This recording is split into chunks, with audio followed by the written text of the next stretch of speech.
So, good evening. Magandang gabi sa lahat.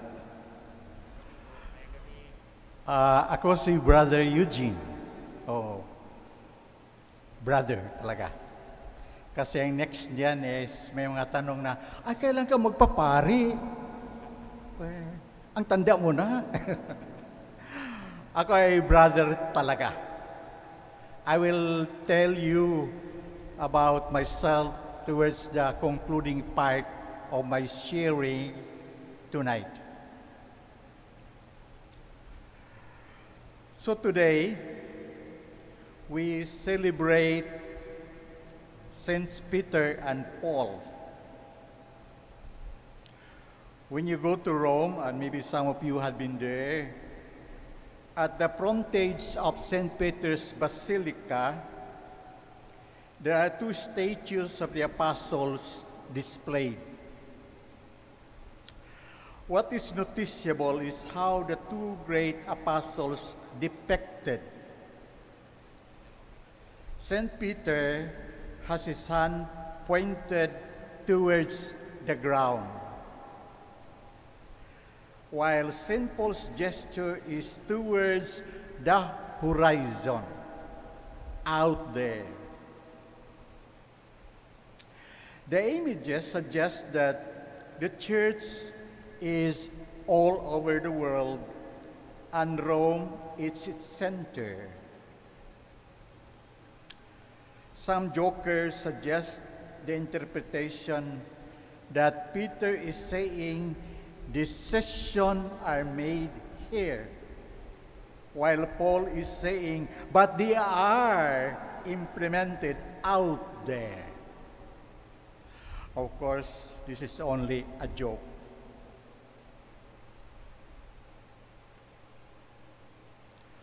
Our shrine, the Divine Word, is celebrating the entire month of June as Vocation Month. Yes, each one of us has a vocation. You and I has a vocation, just like Peter and Paul. In a little while, I will talk on how they live out their vocation. But first, the word vocation. In the simplest way, vocation is a call, tawag. A call that you cannot resist. And because you cannot resist, you have an interest and passion for it, even to the point of giving your life until death. Why? Bakit? Because there's a sense of purpose and meaning of it.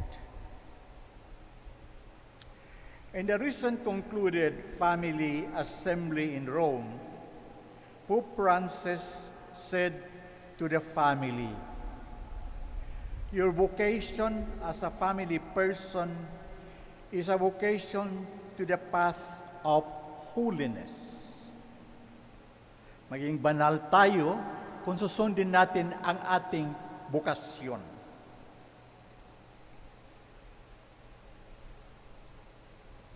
Because a holy family begets children, and it begets holy children rather, and it begets a holy church, which our world today needs. Our world today is so divided. Again, back to Peter and Paul. Jesus said to Peter, you are Peter, and upon the rock I will build my church, and the gates of hell cannot overcome it. Yes, St. Peter became the pillar of our Christian church, that he gave his life for it. While Paul, in the second reading, that's verses 6 to 7, we see that Paul is imprisoned and now an old man. So he reviewed his life. He said, "The time of my departure is at hand. I have competed well. I have finished the race. I have kept the faith." Don't we wish we are living our life in this way or manner? Meaning living the vocation that God calls us.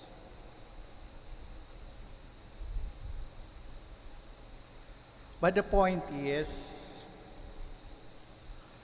are we clear of our vocation in life?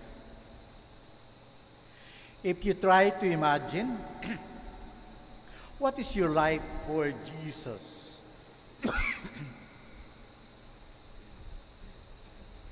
In reality,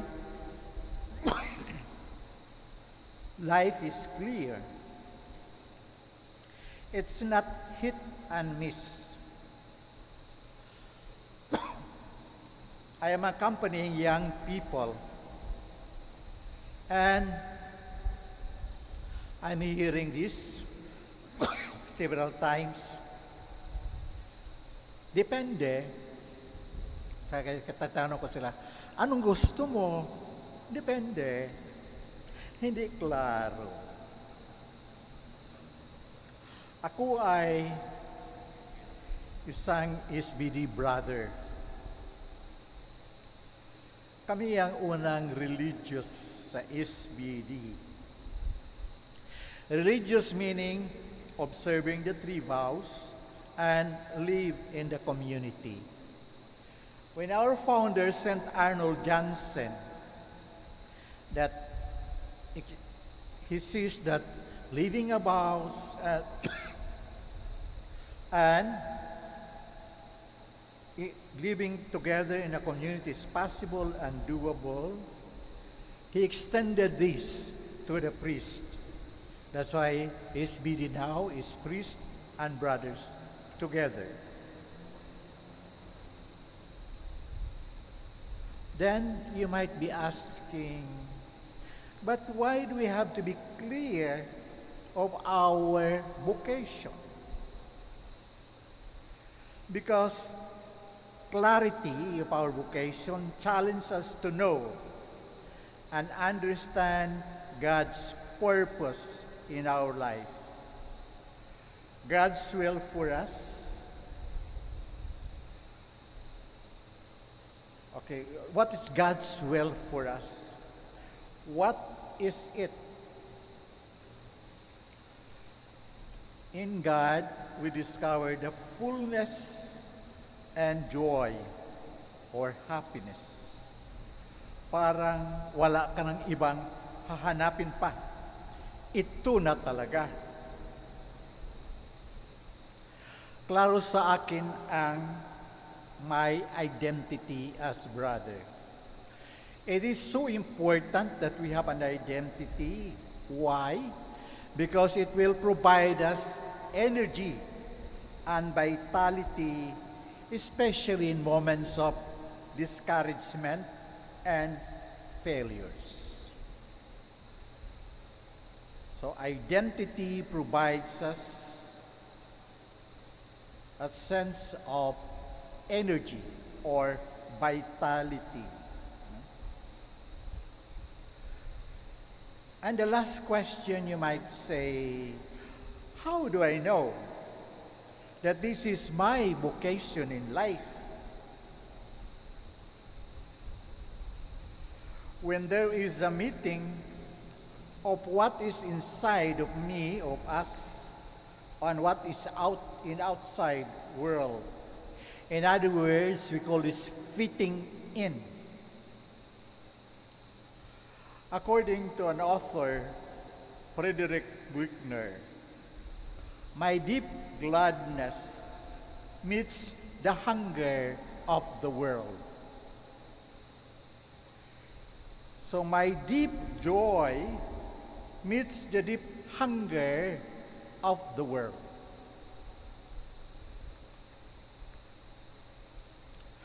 Ang mundo natin ngayon ay nagkawatak-watak.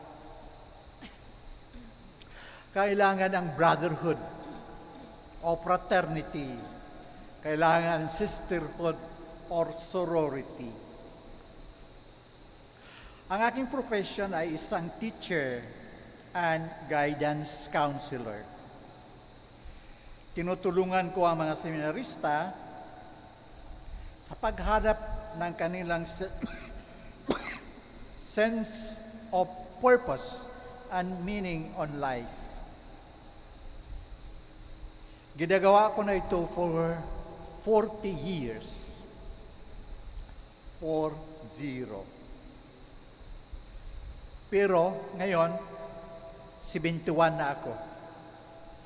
Retirable. Kailangan may papalit na sa akin. Kaya, kung gusto ninyo mag-brother, ang inyong relatives, o ang inyong anak, just please apply for Father Dondon Rolyon. And of course, with his assistant, Father Nonrito Gallego, here in Christ the King. Sila ang ating vocation director. We need more brothers in the church as a witness of God's love and mercy. Marami pong salamat.